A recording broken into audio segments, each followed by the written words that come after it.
et on va pouvoir analyser ce sujet de maths appli. Alors d'abord, je vais le projeter bien sûr quelques mots déjà d'ordre général, donc ce premier millésime pour les Mathénèques. Et ben donc Les maths Mathétissec, 2, pardon. bah, c'est donc un sujet de maths 2. Donc, Oui, c'est demain. contrairement à la maths 1 qui n'est utilisée que par les Parisiennes, cette maths 2 est utilisée par le top 5, donc par l'EDEC et le Lyon aussi. Donc, on pouvait s'attendre à un sujet qui était globalement et relativement plus abordable, on va dire. Et je trouve que c'est le cas. On pouvait s'attendre aussi à ce que les nouveaux thèmes au programme de Mathapli soient présents, et c'est le cas aussi, puisqu'il y a des équations différentielles qui ont été introduites, je trouve, de façon très intéressante et très abordable. Et donc, de ce côté-là, je trouve que c'était un joli sujet avec des probas discrètes, des matrices, des équations différentielles, bref, beaucoup de thèmes qui n'avaient pas beaucoup été explorés jusqu'à présent, et c'est, je trouve, une très bonne chose pour ceux qui avaient Ouais. travaillé en particulier ces thèmes-là et qui désespéraient peut-être de les voir avant la fin des concours. C'est ça, exactement. Et puis, oui, effectivement, c'est bien, je pense aussi qu'ils écartent le plus possible, au moins dans la manière dont les sujets sont posés, les maths appli, les maths appro. Là, il n'y avait pas un espèce d'effet d'aubaine pour ceux qui auraient au dernier moment décidé de passer les maths appro. Bah, les maths appli, pardon, là, effectivement, ils se retrouvaient un peu piégés parce que le sujet, en grande partie, tu l'as dit, traitait justement du nouveau programme, enfin des nouveautés du moins des maths appli. Il y avait des chaînes de Markov également, il me semble. Oui, c'est ça, c'est Tout à tout fait. début. Alors, les chaînes de Markov étaient déjà présentes sans dire que ça s'appelait comme ça dans le programme de ECE. Maintenant, elles Mm. sont vraiment présentées en tant que telles dans le sujet. C'est-à-dire, c'est l'étude d'un système probabiliste avec des matrices. Ça, on le faisait déjà avant. Comment dire, la place centrale est consacrée dans un sujet comme ça. Et je trouve que c'est très bien. Il y a beaucoup de calculs de fait qui deviennent abordables, puisque on fait des calculs avec des matrices carrées d'ordre 3, y compris dans la troisième partie du sujet. Il y a de la formule du binôme de Newton matricielle, donc ça, on savait déjà faire en ECE, mais de fait, elle prend une importance supplémentaire ici. On combine ça avec des équations différentielles et puis une part intéressante sur Python, hein, sur la représentation informatique de ce qu'on peut faire là-dedans. Et donc, ça donne, je trouve, en tout cas de mon point de vue de professeur et éventuellement concepteur de devoirs surveillés toute l'année, je trouve que c'est un joli sujet. Donc un sujet intéressant, un sujet équilibré, un sujet difficile par rapport à d'habitude? Alors, à mon avis, il a dû être difficile aux candidats de rentrer dedans. C'est-à-dire que les notations, hein, quand vous avez un préambule qui commence par 5 hypothèses, qui sont toutes avec des doubles indices, là, il y a une espèce de phase dans laquelle il faut absolument que le candidat qui s'est préparé à passer une épreuve pareille, comment dire, prenne le temps de bien respirer un grand coup, Mmh. surligner éventuellement les hypothèses qui sont faites. Dans le sujet qui est publié par Jean Prépa, on voit que le sujet a été abondamment annoté par la personne qui vous a transmis. Et Oui, c'est une bonne finalement, chose. voilà, il y a des petites indications de ça que je trouve intéressantes parce que c'est quelqu'un qui sait, comme la personne qui vous l'a transmis, a compris comment on aborde un sujet comme ça, comment on surligne éventuellement. Moi, je conseille toujours à mes élèves de vraiment surligner avec un petit surligneur de couleur, quoi, de mettre bien en lumière les points importants. Il y a beaucoup de notations à maîtriser dès la partie 1. Donc, il y aura forcément, et c'est normal si ça vous est arrivé aujourd'hui, une phase dans laquelle il faut rentrer dans le sujet. Et cette phase peut durer une bonne heure quand même, hein. Mais une fois qu'on a compris comment ça fonctionne, qu'on a retenu le principe fondamental selon lequel, si une question pose problème, il ne faut pas hésiter éventuellement à la passer pour passer aux questions suivantes et éventuellement repérer des questions qui sont faisables. Écoutez, après, je pense qu'il y a moyen, et c'est aussi le retour que j'ai des étudiants de Champollion, hein, qui ont passé cette épreuve, il y avait moyen quand même de passer voilà, 4 heures dans lesquelles, bon, on n'a pas forcément fait l'ensemble du sujet, mais ça n'est jamais le but pour une épreuve pareille, mais dans laquelle on Oui. a pu montrer ses capacités dans les 2-3 premières parties, on va dire, et puis ensuite Mmh. utiliser la dernière heure, heure et demie à chercher à gratter des points là où il le faut, parce que c'est un peu aussi le principe d'une épreuve comme celle-ci. Oui, d'accord.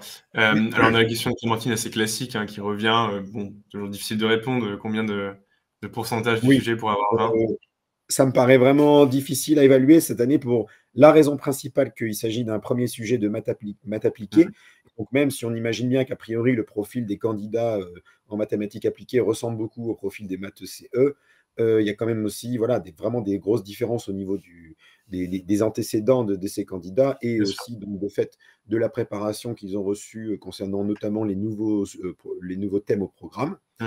Mais à mon avis, il y avait quand même moyen de faire une bonne partie du sujet. Ceci dit, il est long, il y a beaucoup, beaucoup de choses à écrire, donc voilà, si vous avez déjà, bien travaillé sur les parties 1-2 et que vous avez commencé à gratter des points dans les parties 3 et 4, franchement, il y a déjà, voilà, à mon avis, Ouais, on c'est s'approche du déjà de très bon augure, sachant aussi que traditionnellement, la maths 2, puisqu'elle est passée par un nombre de candidats bien supérieur à la maths 1, puisque ça concerne tous ceux qui sont inscrits notamment à l'EDEC et à l'UM Lyon, sera notée en général plus généreusement que la mathématique 1. Absolument. Donc je me Très bien. Bah, prononce pas sur le n'hésitez pas d'ailleurs. pourcentage.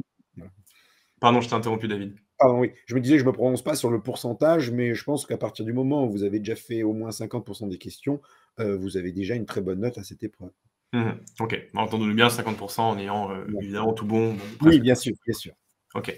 Bon, n'hésitez pas en tout cas à nous dire, dans les commentaires si vous avez trouvé ça, long, pas long, difficile, pas difficile, technique, bon, ça j'imagine, parce qu'effectivement, c'est vrai que quand tu poses 5 hypothèses, en fait, c'est ça, c'est le genre de sujet où il faut accepter pendant 10-15 minutes de ne même rien écrire, Tout à fait, voilà, tout c'est à fait. ça. Ce qui est pas forcément toujours, facile psychologiquement quand on débute une épreuve, mais bon. OK, bon, bah, on attaque la partie 1, alors c'est parti.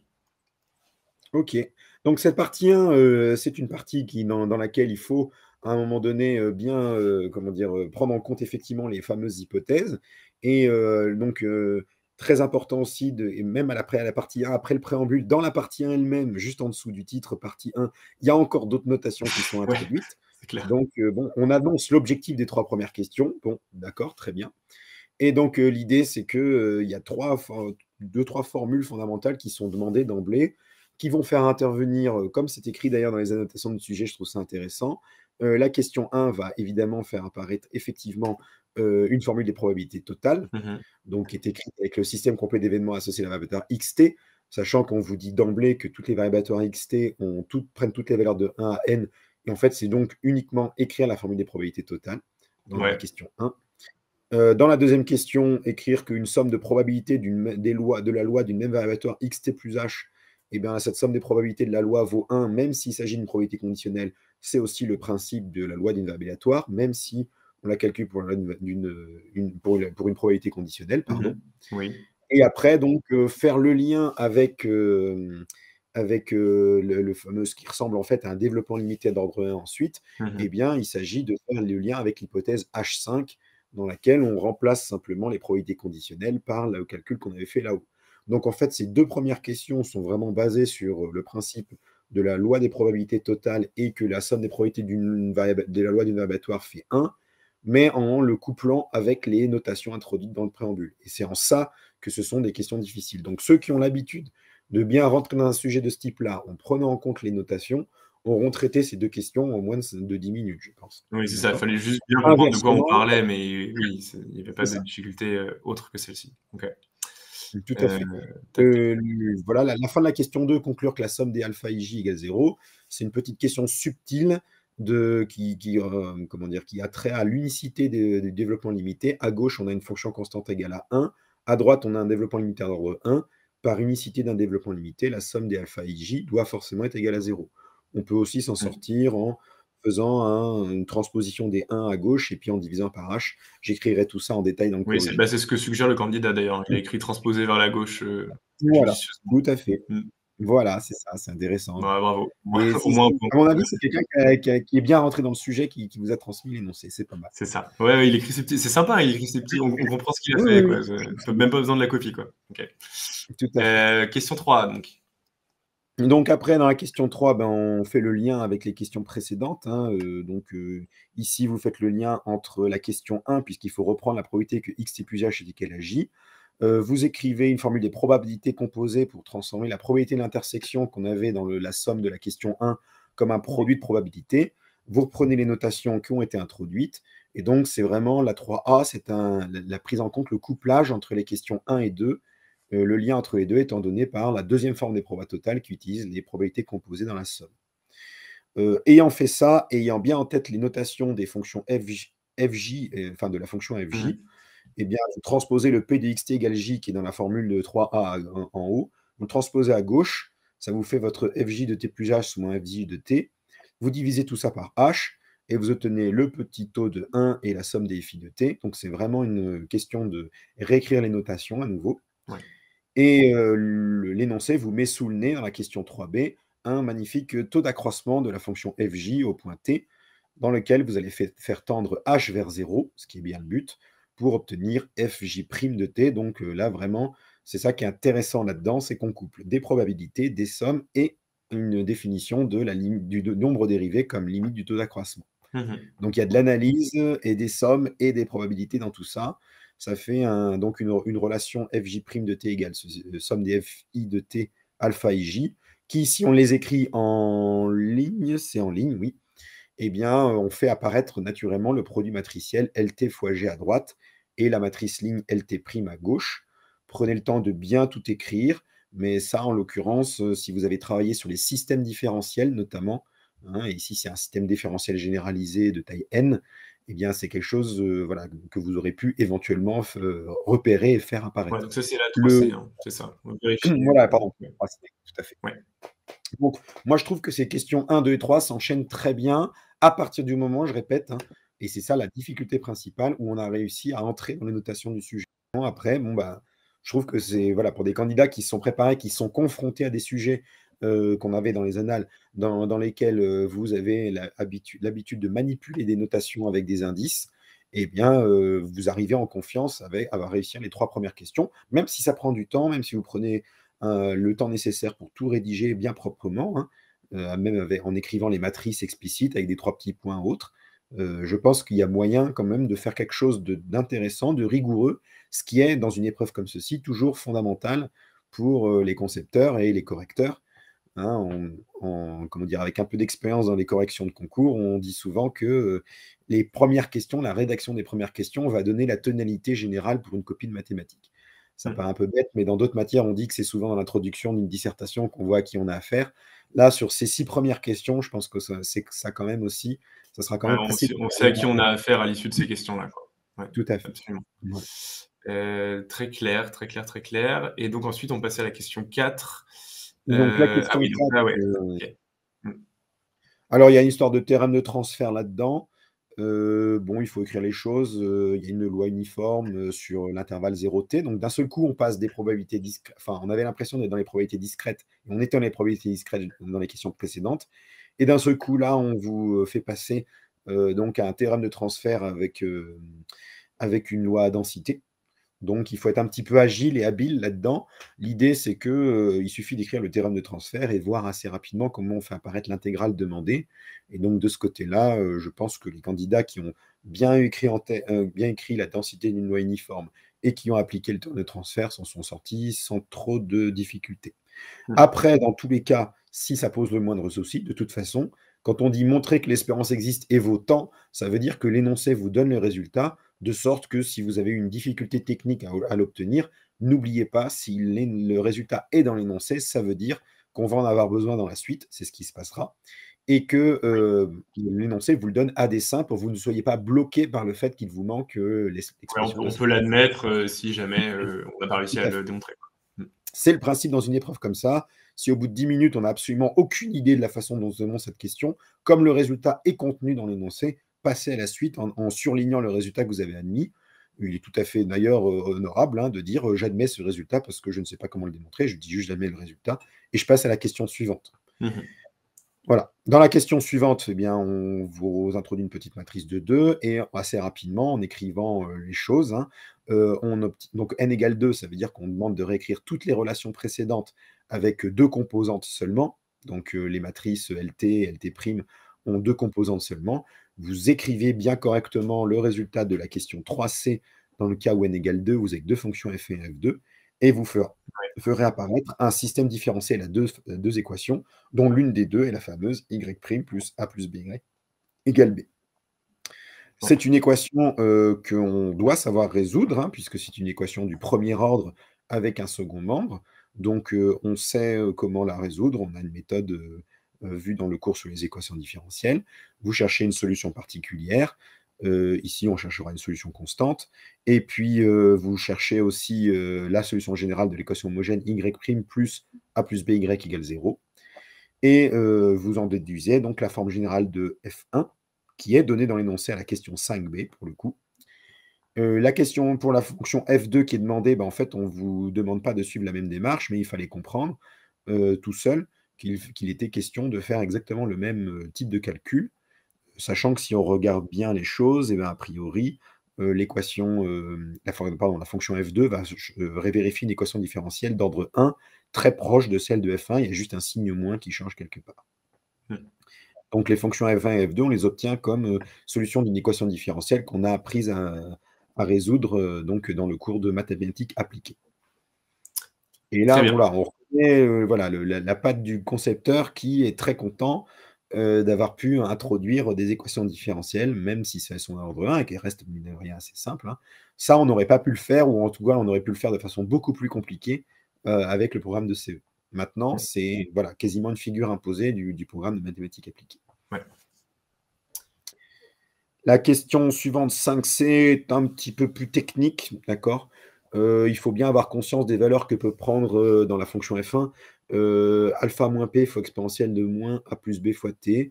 On peut par exemple s'en sortir en étudiant les variations de la fonction f1 ou en étudiant plus précisément ce qu'on peut dire de exponentielle de moins a plus b fois t, qui est donc l'exponentielle d'un nombre manifestement négatif, puisque t est positif et a et b aussi. Et donc, ça veut dire que alpha moins p fois l'exponentielle est compris entre alpha moins p et 0. Vous rajoutez p à tout ça, et ça fait un nombre qui est compris entre p et alpha plus p, sauf qu'il y a encore à comparer les valeurs de p et de alpha, donc ça dépendra de savoir si alpha est plus grand que p ou pas. Voilà, pour la limite en plus infinie de f1 de t, par exemple, si vous prenez l'expression de f1 qui est donnée à la question 5b, cette question, la question de la limite qui vaut p, elle est à peu près évidente. Donc ça, c'est ça qui est important, d'accord ? C'est qu'une petite question comme ça fait partie des petits points qu'on peut grappiller au fur et à mesure, même si, je répète, on n'a pas forcément réussi à enchaîner toutes les questions. Pour la question 5D, il fallait donc faire le lien avec ce qu'on avait obtenu à la question 4, et donc calculer l'intégrale de la fonction f1 entre 0 et t. Donc ça demande un petit effort, il faut tout écrire. La difficulté, une fois de plus, est qu'on a un résultat qui dépend des trois paramètres a, b et p. Et donc, de ce côté-là, écrivez tout et vous trouverez assez bien ce que vaut la limite de cette fonction. Donc là encore, la difficulté n'est pas le calcul de limite en lui-même, il est très facile, mais la difficulté est de ne pas se perdre dans la notation et de manipuler correctement en écrivant bien sur les lignes et en écrivant le plus possible sur une seule ligne les expressions obtenues, et de faire la limite en plus infini. Donc cette question 5D est encore très abordable, puisque donc on utilise les résultats des questions 4 et 5B. Alors, on a une question sur la question 6, je ne sais pas si tu la vois apparaître à l'écran. Oui, je la vois. Sur les valeurs. Donc en fait, voilà, on nous donne tout cru les valeurs propres de G et on nous demande de prouver que c'est bien le cas, quoi. Donc, montrer que ce sont des valeurs propres. Alors, quelle est la meilleure procédure? Si on vous donne, si on a pris les 3 colonnes de P, qu'on a fait G fois les 3 vecteurs, eh bien, donc Jules a trouvé la meilleure façon de répondre à la question, puisque l'énoncé, en fait, contient la réponse. La meilleure façon de montrer que les 3 valeurs propres sont celles qui sont annoncées, eh bien, c'est d'aller chercher effectivement à la question 6B suivante, dans la matrice P, les 3 colonnes, puisque dans la formule de changement de base, la matrice de passage P est toujours obtenue en réunissant 3 vecteurs propres pour chacune, manifestement, des 3 valeurs propres. Donc, effectivement, et c'est comme ça que je l'aurais fait, et c'est comme ça que je l'écrirai dans le corrigé, la façon la plus maligne de faire ça, c'est de prendre G fois chacune des 3 colonnes de P, et vous trouvez qu'à chaque fois, les 3 colonnes sont des vecteurs propres pour les 3 valeurs propres demandées, et dans ce cas-là, ça marche parfaitement. Vous faites en fait quasiment en même temps les questions 6A et 6B. Ah ouais, c'est filou, parce que c'est un truc qui arrive après dans l'énoncé. Tu fais, tiens, je vais prendre ça comme par hasard, et ça marche, coup de bol. Ouais, mais ça, c'est très important. Donc, ça, voilà, c'est dans la façon dont on conçoit un sujet, d'accord ? Il y a un ordre des questions, mais c'est aussi effectivement important d'avoir une vision un peu globale de ce qu'on cherche à faire. Puisqu'on cherche à diagonaliser la matrice G, on doit avoir des vecteurs propres. Vous pouvez chercher les valeurs propres en écrivant G moins 1/6 de I, G moins 1/10 de I, et G tout court, et vérifier qu'à chaque fois elles sont non inversibles. Mais ça, c'est long. Alors qu'en fait, si on a effectivement une vision globale de ce que c'est que la réduction d'une matrice carrée, eh bien, les 3 vecteurs propres qui montrent que les 3 valeurs propres sont celles qu'elles sont, ils sont effectivement dans la matrice de passage. Ouais, c'est ça. Et ça pourra vous reprocher d'avoir regardé la question 6B pour résoudre la question 6A. Ouais, bien sûr. Bravo à Jules. Mais c'est vrai que c'est pas mal de... Ouais, c'est ça, c'est le fait de savoir où le correcteur veut t'emmener, quoi. Oui, ouais, tout à fait. D'avoir une idée globale de ce qu'on cherche à faire dans la question. Alors, le calcul de transposé de P fois P est très intéressant parce que pour ceux qui l'ont fait, vous aurez trouvé une matrice diagonale, mais pas avec des 1. Et alors ça, c'est très malin parce que ça veut dire que transposé de P fois P est égal à une matrice qui n'est pas exactement la matrice identité, mais qui est Oui, égale à qui une doit avoir matrice un multiple. diagonale. Hmm. Tout à fait. Mais en fait, la matrice diagonale, même si elle a, je dis n'importe quoi parce que je n'ai pas fait le calcul encore, mais si elle a un 1, un 2 et un 3, par exemple, eh bien, ça veut dire que transposé de P fois P peut être très facilement multiplié par une matrice diagonale qui est l'inverse de celle qu'on obtient pour faire la matrice identité. Hmm. De sorte que l'inverse de P ne sera pas exactement transposé de P, mais sera transposé de P fois à gauche l'inverse de la matrice diagonale quand on fait transposer de P fois P. Et donc ça, là, pour le coup, c'est une question qui demande là encore beaucoup d'initiative. D'accord. Avoir l'intuition que transposer de P fois P fait une matrice diagonale qui n'est pas la matrice identité, je peux la remultiplier à elle-même à gauche par une autre matrice diagonale inverse pour avoir l'identité et obtenir que P est le produit de transposer de P fois la matrice diagonale inverse. Voilà, ça demande une bonne maîtrise et une bonne compréhension de ce que ça signifie chercher l'inverse d'une matrice. Remarquez aussi qu'on vous donne l'inverse P-1. Donc, en désespoir de cause, si vous avez du mal à voir le lien, vous pouvez toujours vérifier que P fois P-1 fait l'identité. Vous n'aurez pas déduit que P-1 est égal à la matrice annoncée Oui, c'est bien plus facile. de P fois P, mais bon, ça sera toujours ça de prix, quoi. Ouais, mais alors quand tu dis intuition, c'est quoi? Tu commences à calculer transposé de P fois P et puis tu te dis: «Ah bah tiens, c'est marrant, il y a des zéros un peu partout sauf au milieu». C'est une matrice diagonale. Ça, vous le trouverez sans trop de difficulté, d'accord. Je pense que tous les candidats qui savent faire ce que c'est une transposée, qui ont respecté leur défecteur dans le produit et qui ont calculé correctement transposé de P fois P, sans vouloir à toute force dire que c'est l'identité, Mmh. ont trouvé une matrice diagonale avec des coefficients sur la diagonale. Alors, il faudrait que je Ouais, le voilà, bon, calcule enfin bref, rapidement. un coefficient, peu importe On le lequel. fera pendant le live. Ouais, Mais ouais. bon, peu importe. Et donc, à partir de ce moment-là, voilà, remultiplier les coefficients diagonaux par ce qu'il faut pour que ça fasse des 1, ça, normalement, c'est presque le genre de petite chose que vous avez peut-être vu en cours une fois. Hein. Moi, j'ai par exemple, avec mes élèves de première année maths appli, je leur ai posé un problème sur les matrices au mois de janvier dernier, Mmh. là-dessus, où genre, transposé de P fois P, ça faisait une matrice diagonale avec pas que des 1. Pouvez-vous me trouver une matrice D telle que P fois D fois transposé de P fasse la matrice Mmh. identité. Ouais, J'ai une d'accord. petite indication. Là, elle n'y est pas. Ben oui, on est en fin de deuxième année de prépa. Voilà. C'est pas bloquant pour la suite, puisqu'on vous donne P-1. Ouais, effectivement. OK. Et donc là, ensuite alors donc là, on sert directement de P-1 dans la question D et on nous a trouvé Alors, un l'idée, c'est que P-1 ne sert pas immédiatement ici. C'est que le P-1 fois CT, c'est ce qu'on a vu notamment dans le sujet de l'EM Lyon. Hein, donc, j'ai fini d'écrire le corrigé, vous l'avez publié. Mais donc, c'est le changement de base habituel. On passe d'un système différentiel du type x' égale AX à y' égale dy, pardon, en mmh. posant x égale P-1, y égale P-1x. Et c'est un peu ce même changement de base qui est fait. Donc là, pour ceux qui sont beaucoup entraînés sur les systèmes différentiels, c'est le changement habituel. Et en fait, d'ailleurs, pour obtenir y1', y2', y3', en fait, on ne cherche pas à calculer ce que vaut P-1 fois CT.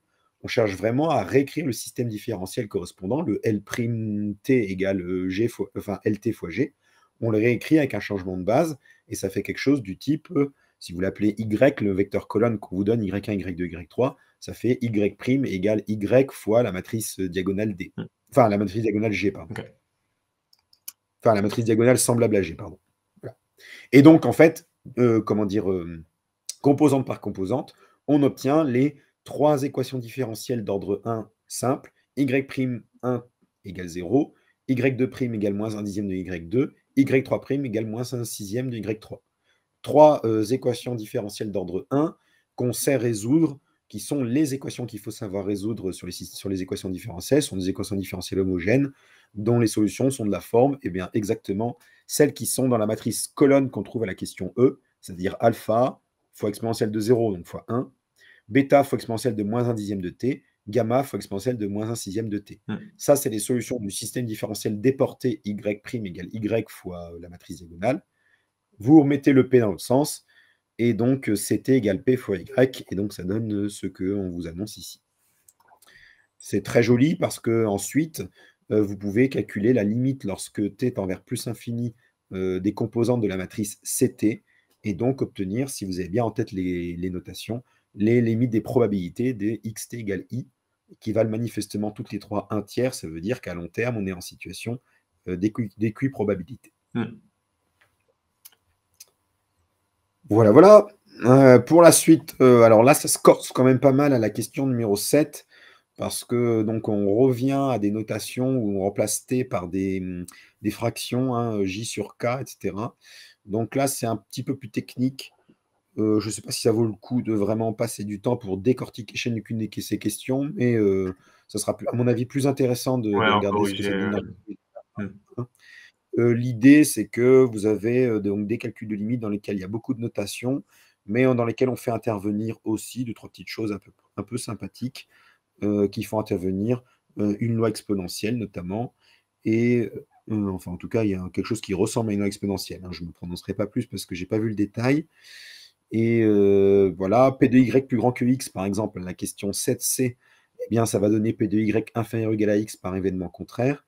Donc, on va en déduire la fonction de répartition qui aura les propriétés pour être celle d'une variable à densité, c'est-à-dire qu'elle sera continue partout et dérivable partout sauf en 0 éventuellement. On obtiendra une densité en dérivant. Et une fois qu'on a la densité de Y, eh bien, on fera un calcul de l'espérance avec la densité qui est elle-même écrite sous la forme d'une somme de termes. Donc c'est technique, mais si vous posez les choses proprement, vous devriez arriver à quelque chose d'intéressant pour la question 7E. Ces 5 questions finales de la partie 1 sont vraiment plus difficiles. Et donc, effectivement, bravo à ceux qui auront pris le temps d'essayer de faire 2-3 choses là-dedans. Une fois de plus, si ça vous paraît inabordable et que vous êtes un peu perdu dans les notations, eh bien, vous passez à la suite, parce qu'il y a encore plein de choses à faire dans les parties d'après. Et ouais, donc justement, on attaque cette partie 2, oui, parce qu'au total, je Ouais. regarde, qui était relativement longue. Ouais. Ouais, et après, t'avais, ouais, c'était long quand même, hein, pour un... Ouais, la partie Non, 4. non, c'est très long, hein. Ouais. C'est très long, et donc, je dis, à la sortie de l'épreuve à Champeau, le regret, c'était surtout de ne pas avoir eu assez de temps pour en faire plus, mais pas l'impression non plus de s'être trop ennuyé. Donc, big up à tous les étudiants qui ont vraiment essayé de s'acharner au maximum pendant les 4 heures disponibles sur le sujet. Ouais. Alors, donc cette partie 2, et là, ça parlait de matrice de transition. Ouais, donc c'était... Oui, alors donc les matrices, elles sont définies. Donc vous avez une matrice MIJ de S égale c'est une probabilité de transition entre l'état T et l'état T plus S. D'habitude, on le fait plutôt entre l'état N et l'état N plus 1, mais les formules sont exactement les mêmes. C'est encore une histoire de formule des probabilités totales. Et en fait, cette question 8A est en lien direct avec la question numéro 1, tout au début. D'accord ? Il faut simplement adopter les notations, mais donc ça, pour ceux qui ont bien travaillé les chaînes de Markov notamment, c'est une question assez classique qui permet de trouver qu'il y a un lien matriciel entre l'état 0 et l'état S. Okay. Donc la différence par rapport à d'habitude, c'est qu'on cherche toujours un lien entre l'état S et l'état S plus 1. Et là, grâce aux hypothèses qu'ils ont faites dans l'énoncé, on peut directement faire un lien entre l'état 0 et l'état S. On vous dit vous voyez, à nouveau d'utiliser l'hypothèse H2, donc en distinguant les cas où une probabilité est nulle ou non, parce que si elle est nulle, eh ben, on ne peut pas écrire une formule des probabilités conditionnelles. La question 8b pardon, est quand même assez difficile. Elle fait intervenir la définition, une formule des probabilités composées avec une réécriture des probabilités conditionnelles utilisant les propriétés H2. C'est assez technique, mais on finit par voir un petit peu comment ça marche. Vous avez une probabilité d'intersection de 3 événements. La formule des probabilités composées va donner un produit de 3 probabilités. La première, c'est P de X égale I, et les deux autres, c'est des probabilités conditionnelles. Si vous tenez compte des hypothèses faites, vous pourrez simplifier la troisième probabilité conditionnelle pour trouver qu'elle vaut bien MKJ de T. En fonction de ça, vous avez donc la probabilité d'une intersection avec XR égale I, XR plus S égale K, XR plus S plus T égale J. Donc ça se complique, hein, ça se corse. Et on vous demande d'en déduire la probabilité de XR égale I inter XR plus S plus T égale J. Donc ça veut dire qu'il y a l'événement XR plus S égale K qui a disparu au milieu.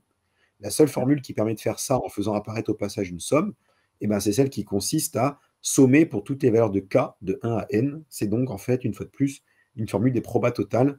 Donc cette question 8b est très semblable à celle qu'on a dès la question 1 du sujet. Donc voilà, c'est technique, on ne voit pas tout de suite quel est le lien, sauf que après, somme des MIK, MKJ. Je dis souvent que c'est une jolie formule qui est presque musicale. Si vous voulez dire d'un seul trait, ça fait somme des MIK, MKJ du produit matriciel, la formule générale d'un coefficient d'indice IJ du produit matriciel. Et donc, c'est comme ça que vous arriverez à démontrer qu'à gauche, vous avez le coefficient de MS plus T au coefficient 1 IJ, et à droite, vous avez donc le coefficient MS fois MT à l'indice IJ, et c'est comme ça qu'on montre l'égalité MS plus T égale MS fois MT par égalité des coefficients de mêmes indices.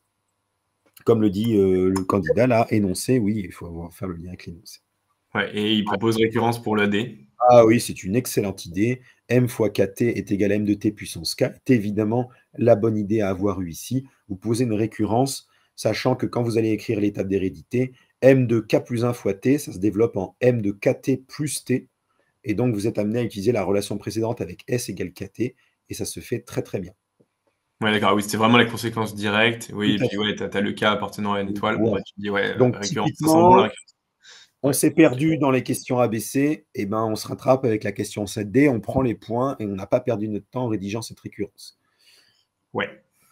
Voilà. Après, vous voyez, encore des introductions, encore des calculs, encore tout un tas de choses, des choses qui sont admises, d'accord? Admis, d'accord, ça veut dire qu'en fait, on ne veut pas perdre de temps à les démontrer, on pourrait le faire, mais ce sont des choses qu'il faut vraiment bien avoir en tête. Et alors après, là, on passe sur une question 9 qui est une grosse partie d'informatique.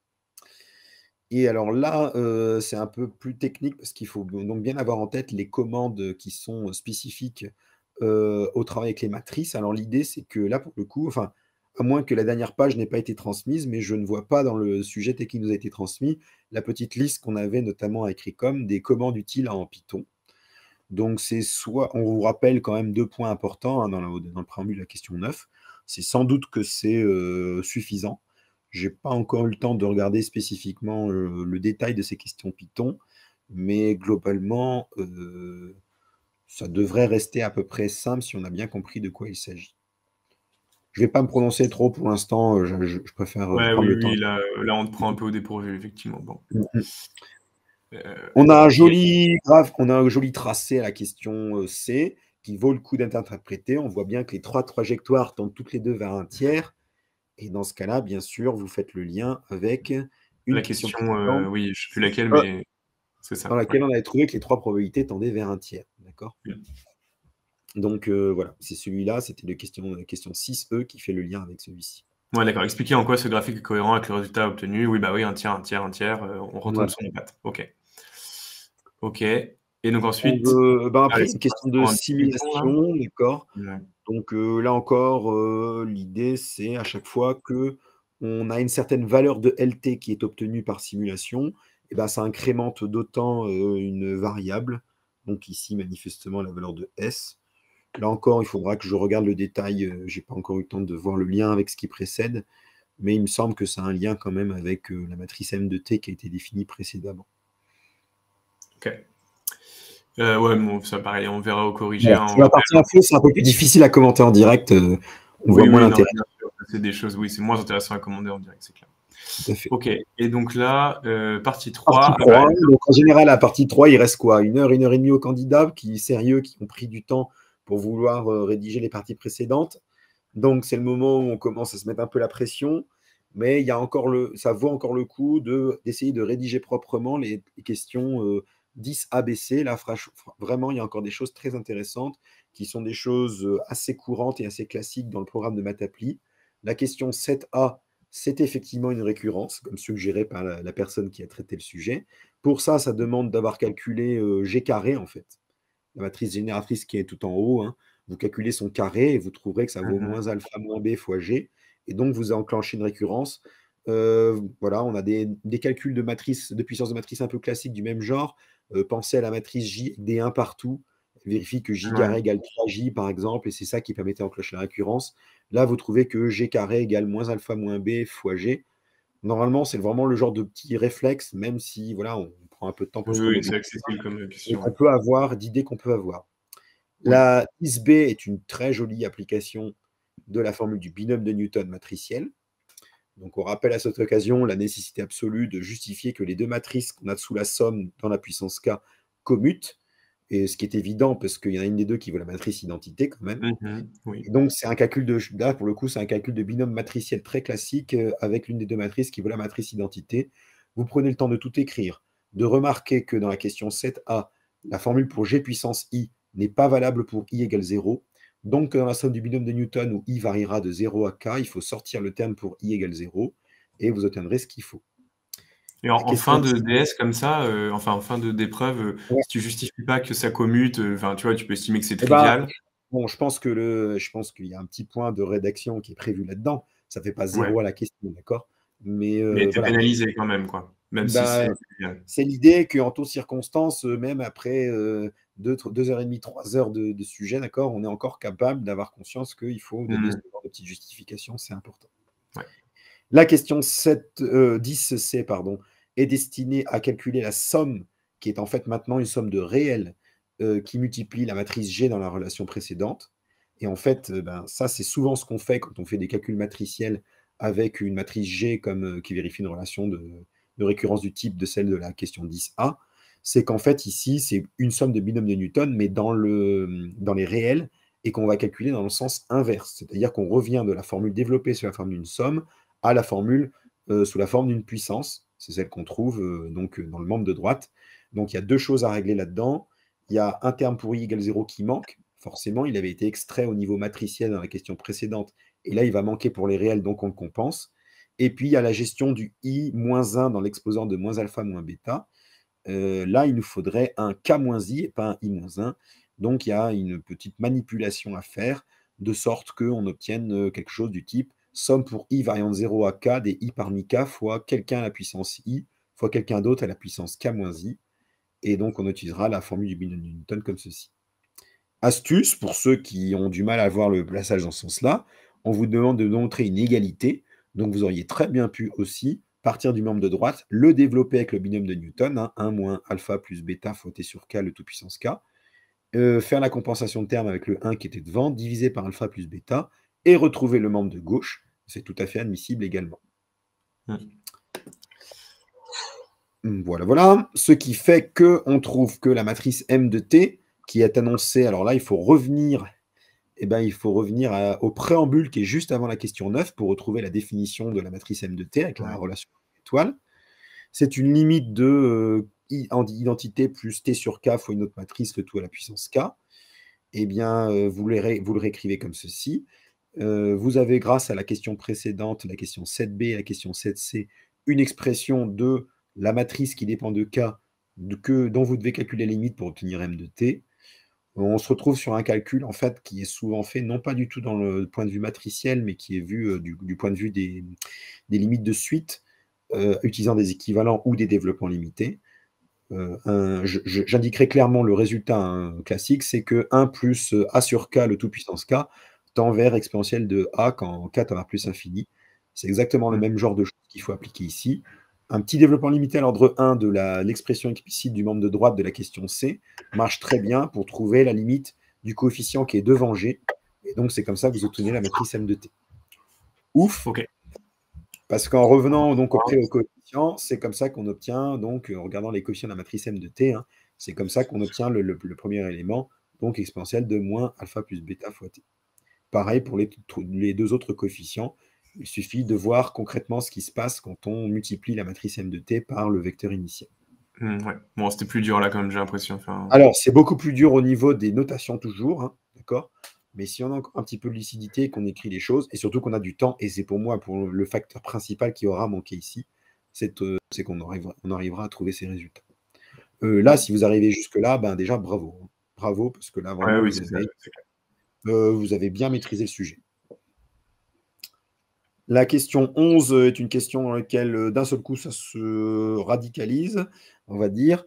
Les calculs deviennent un peu plus moches. On dit, on admet que A cube est égal à un truc déjà assez technique, et on vous demande de calculer à carré. Là, ça se joue à la rapidité. En gros, on n'a plus forcément le temps de vérifier tous nos calculs. Donc, on dit que ça marche. Si ça pose souci, on essaie de passer à la suite. Ouais, il faut avoir le cerveau encore voilà. accroché. Là, c'est l'épreuve d'endurance. C'est tout sur l'endurance. C'est clair. Ceux qui aiment faire du trail, vraiment, c'est l'idée que d'un seul coup, il faut qu'il y ait une petite décharge d'adrénaline de la fin qui permet de finir en beauté.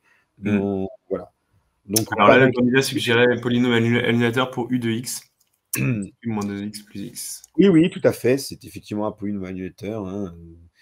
Si on vous demande de calculer a cube moins 2a carré plus a et que peut en déduire du polynôme u de x, hein, ça paraît à peu près effectivement naturel de dire que c'est un polynôme annulateur. C'est-à-dire qu'une fois de plus, quand on est habitué à ce genre de questions, on peut anticiper ce que ça va donner. Et donc, par exemple, si vous avez vraiment renoncé devant la fatigue à calculer ces horribles calculs de matrice avec des facteurs 1 sur 27 devant, vous dites je pense que u de x est un polynôme annulateur de a et ça sera déjà pas mal. Ouais, mais c'est vachement bien débrouillé. Il est sorti en avance, JS, ce candidat, ou pas? On l'a eu en avance, celui-là? Oui, je crois. Ouais, parce que j'ai eu un cas. Ouais, ouais, c'est ça, hein.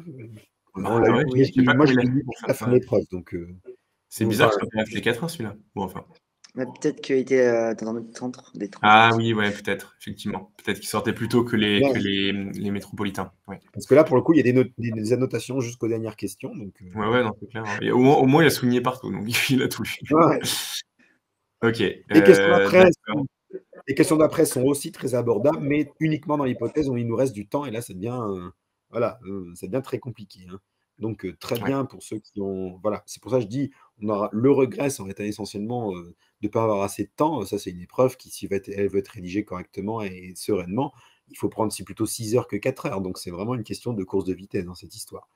À mon avis, si vous êtes déjà arrivé à la fin de la partie 3 et que vous avez écrit beaucoup de choses correctes avant, le 20, à mon avis, il est déjà garanti, hein, je pense. Hmm. Ah, j'imagine mal que. Oui, oui, clairement. La partie 4, eh bien, la partie 4, elle va être un peu pour la gloire et un petit peu pour mettre un peu de hors-programme et histoire de dire qu'on a fini le raisonnement, en fait. Parce que si on y réfléchit, les notations employées seront très familières aux mathématiques approfondies. On utilise quand même la double barre qui représente une norme et qui Hmm. n'est absolument pas étudiée en mathématiques Ah oui, je appliquées. savais pas. Ok. Voilà, donc ça pour le coup, c'est pour ça qu'il y a les 2 points du préambule qui demandent, enfin qui décrivent très précisément ce que c'est qu'une norme, la norme A. On vous dit même pas d'ailleurs que ça s'appelle une norme, hein, dans le début de la partie 4. Donc là pour le coup, c'est a priori c'est du hors programme, mais puisqu'on donne les définitions, on doit pouvoir se débrouiller avec cette notation, d'accord? La question Hmm. 12 est une petite question pour ce que j'appelle un peu les renards des surfaces, c'est-à-dire il y a une petite question à prendre dans un coin, et ben bam, on a compris la notation. Vous faites la somme des valeurs absolues des coefficients de chaque ligne. Pour la première ligne, bah, vous avez 3 avec le 1 tiers devant qui fait 1. La somme des valeurs absolues des coefficients de la deuxième ligne fait 2 tiers et la somme des valeurs absolues des coefficients de la troisième ligne fait 6 sur 3, c'est-à-dire 2. Et quand vous prenez le maximum de ces sommes des valeurs absolues des coefficients de ligne, eh ben, ça fait bien 2, c'est la troisième ligne. Là, pour le Ouais. coup, Là, la notation du candidat est fausse, hein. oui, C'est pas, là, le bluff n'a pas marché, là. non, le bluff marche pas le bluff du candidat marche pas. Il fallait bien faire Oui, la somme des valeurs absolues de chaque valeur ligne. absolue Première ligne de fait 4 1, plus 2 valeur tiers, absolue de 2, et c'est pour ça que norme de A ici vaut 2. D'accord? Et Oui, ça, c'est par ça. exemple, typiquement, c'est la petite question. Il nous reste 5 minutes, je ne sais pas quoi faire, et d'un seul coup, je lis le truc, je comprends la définition, paf, on essaye. Ah, Et ça le marche. bluff est magistral, là. Le petit, ouais, ça Ouais, doit être ça. Ouais, non, non, non. Dommage, mais c'est vas-y. effectivement. Voilà, c'est pas ça. Donc la norme de m de t égale 1, ben, ça, c'est un truc important. C'est dans les matrices de transition d'une chaîne de Markov. Eh bien, la somme des coefficients d'une ligne d'une machine de Markov fait 1, donc on aurait pu éventuellement se sortir de ça. D'accord? On utilisait ce principe-là, en fait. Et donc, faire le lien ensuite avec la question 13b, puisque in plus t sur k fois g est en lien direct avec la matrice m de t. Ça commence à devenir vraiment, vraiment très technique. La 14a, c'est pour les experts de l'inégalité triangulaire avec les valeurs absolues. Et Oui. alors, la gestion du passage au max est quand même très technique. Ça, c'est vraiment le type de choses que doivent savoir faire les maths pro Ouais, ça, et c'est que très matapro les pour le coup. jamais fait, en tout cas pas dans le programme officiel. Y compris, donc, même chose pour la 14b. Tout ça, c'est des questions qui seraient plutôt, qui sont vraiment dans la droite ligne du programme de maths pro, qui Ah sont ouais, la encore. 14C, ouais, ouais, typiquement, ouais, c'est clair. Ça demande un degré d'abstraction qui fait qu'on perd totalement l'avantage de l'avoir vu en cours, comme si c'était en maths pro, par exemple. Hmm. Donc, pour le coup, je, je pense pouvoir dire qu'il y a très peu de candidats, voire quasiment aucun candidat, qui aura traité les 7, 6, 7 dernières questions ici. En tout cas, de façon rigoureuse et dans l'esprit de ce qu'attendent les concepteurs. Ouais, ouais. Je vous dis, Oui, c'est là, c'était bonus. voilà, c'est pas que c'est du remplissage, mais pour moi, les questions 14 et 15 sont plutôt des questions qui sont là pour dire qu'on a fait un sujet global dans lequel on a tout démontré proprement, puisqu'à la fin, on a conclu que M de T vaut la limite de IN plus T sur K fois G puissance K, c'est-à-dire l'égalité double étoile qui était admise dans la partie 2, hein, c'est ce qu'annonce le titre de la partie 4. Donc, pour la gloire, on démontre cette égalité double étoile, mais en l'occurrence, voilà, vu le temps limité dont on dispose, le degré d'abstraction que ça suppose, et le fait que c'est des questions qui sont familières, donc c'est plutôt vraiment de l'algèbre bilinéaire hein, ici, qui n'est pas du tout au programme de maths appliquées. À mon avis, les questions 14 et 15 seront éventuellement en bonus pour les quelques rares candidats qui auront eu l'idée de le faire, mais ne seront pas du tout valorisantes pour le barème final. Ouais. Alors Milan, pour répondre à cette question-là, on avait dit que c'était pas évident en fait hein, de répondre parce que c'est le premier sujet de Matappli, mais que le sujet était, enfin clairement le 20 était bien avant le 100% du sujet. Voilà ce que tu disais David, c'est les deux premières parties parfaitement faites. Vous faites les deux premières parties très bien et vous grappillez tout ce que vous pouvez dans la partie 3. Honnêtement, là déjà, vous pouvez déjà viser une excellente note supérieure à 17 à mon avis. Ouais, mais bon, c'est je ne ça. suis pas dans le secret de la commission d'harmonisation de cette épreuve-là. Donc, oui, et en plus, l'écart de niveau entre les candidats est beaucoup plus fort en maths 2. Donc, oui, et c'est pour ça que je pense quand même que ça sera possible de monter très haut dans une épreuve comme celle-ci, à partir du moment où on a essayé vraiment d'en faire le maximum. Ouais, absolument. Et merci pour cette analyse plus que complète, exhaustive. J'ai l'impression que ta voix s'est améliorée au fur et à mesure. Oui, t'as vu, hein, à force c'est l'échauffement à force. Et puis, écoutez, honnêtement, entre la maths 1 et la maths 2, je pense que celle-là est plus jolie encore à taper. Donc, je pense que je taperai le corrigé de celle-là en priorité par rapport à la maths 2. Il est vraiment bien le sujet en vrai, je trouve. Oui. Je le trouve très joli et ça sera un très bon sujet qui, à mon avis, fera référence pour les années suivantes, en tout cas pour les maths appliquées. Très joli. Ouais, ça embrasse vraiment quasiment tout le programme et il n'y a rien qui tombe comme un cheveu sous la soupe. Non, c'est vraiment bien. Ouais, bravo au concepteur. Bravo au concepteur, en tout cas. Qui qu'il soit. Et c'était pas facile. Ouais, pas facile. Alors attends, Hermès, c'est comme le HS de maths 2. HS. Hors sujet. Hors programme, du coup, peut-être. Je sais pas. C'est du Matapro pour les Matapro, c'est quoi du coup je comprends pas cette question. Alors, ce qu'il dit, c'est que les questions hors programme de maths appliquées sont en Matapro. Qu'est-ce que c'est qu'une question hors programme pour les Matapro? Ah oui. Oui, non, c'est la réciproque n'est pas vrai. C'est des questions de niveau prépa scientifique dans ce cas-là, mais. Ouais, voilà, c'est ça. Remarque, ça pourrait être marrant de voir des chaînes de Markov sur le Matapro, mais. Enfin, voilà. C'est déjà tombé, Markov, quand même, ça tombe, ça. Ah non, mais oui, ça tombe. Enfin, je veux dire. Ça tombe beaucoup. Bah oui, c'est ça. Ça, pour le coup, c'est dans le programme, hein, y compris en. En appli, je veux dire, oui. Simplement. On ne les appelle pas comme ça. On ne les appelle pas comme ça en Matapro, mais les chétiels, il y en a partout dans tous les sujets. Oui, absolument. C'est ça, exactement. Emilien qui nous dit j'ai préféré la maths 1. Bon, ça, après, c'est des. Chacun ses goûts, il n'y a pas de problème. Il y en a qui n'aiment pas du tout les probas discrètes et vous pouvez bien le comprendre, il n'y a pas de souci. Bon, parfait.